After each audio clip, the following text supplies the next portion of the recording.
अस्सलाम वालेकुम दोस्तों। दो किनारे ड्रामा में जैसे ही वलीद को पता चलता है दुआ की तबीयत बहुत ज़्यादा ख़राब है, 3 बजे का टाइम लेकर अपॉइंटमेंट ले लेता है डॉक्टर से और नैनी को कह देता है कि मैंने अपॉइंटमेंट ले ली है, तुम 3 बजे से लेकर आ जाना। नैनी कहती ठीक है साहब। इतने में उसका फिर कॉल आती है, लेकिन दुरे शवार कहती है किसकी कॉल आ रही है। नैनी झूठ बोलती है कि मेरी अम्मी की कॉल आ रही है, वो कह रही तबीयत ख़राब है तो वापस आ जाओ। मगर दुरे शवार कहती चलो ठीक है कोई बात नहीं, तुम इसे लेकर छोड़ कर कहीं ना जाना, तुम्हारी तबीयत ठीक हो जाएगी। इस बात को लेकर दुरे शवार एक दफ़ा फिर धोखे में आ जाती है और नैनी उसको हॉस्पिटल दुआ को लेकर चली जाती है, जहाँ पर वलीद मौजूद होता है और डॉक्टर को चेकअप करवाता है। डॉक्टर कहती है क्या बात है, आप इसकी केयर बहुत अच्छी कर रहे थे, लेकिन ये अचानक से तबीयत क्यों ख़राब हो गई। वलीद कहने लगा कि दुरे शवार केस जीत गई है और दुरे शवार के पास कस्टडी में दुआ है, इसलिए उसी के पास है, वो केयरलेस है और इसकी तबीयत बहुत ज़्यादा ख़राब है।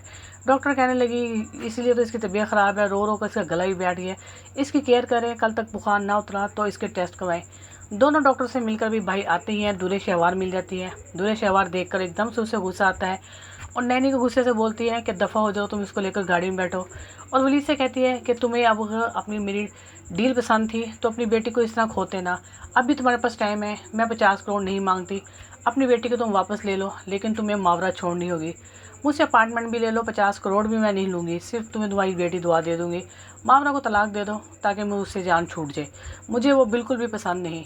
वलीद ये बात सुनकर हैरान हो जाता है कि इसी किस तरह की औरत है, इसे मावरा से क्या तकलीफ़ है। ये बात सुनकर नैनी भी हैरान हो जाती है, लेकिन नैनी के कान में ये बात पड़ जाती है अगली डील की और वो खामोश होकर चली जाती है। घर जाकर कायनात को फ़ोन करती है, कायनात को बताती है कि मैडम इस तरह की बात है, मैंने मुनासिब समझा कि आपको ये बात बताऊं कि मैम दुरे शहवार ने अब ये डील रखी है, उन्होंने पैसों का मुतालबा नहीं किया और वो कहते हैं जो अपार्टमेंट मुझे मिला है वो अपार्टमेंट में वापस दे दूँगी, लेकिन तुम किसी तरीके से मावरा को तलाक दे दो। कायनात ये बात सुनकर बहुत ज़्यादा हैरान होती है कि ज़िंदगी में भाई को खुश नहीं देखना चाहती। इसी बात को लेकर कायनात आई मस्त डिस्कस करती है, दोनों बहनें भाई के घर में आती है और भाई को समझाती हैं। वलीद हैरान होता है कि तुम्हें कैसे पता चला।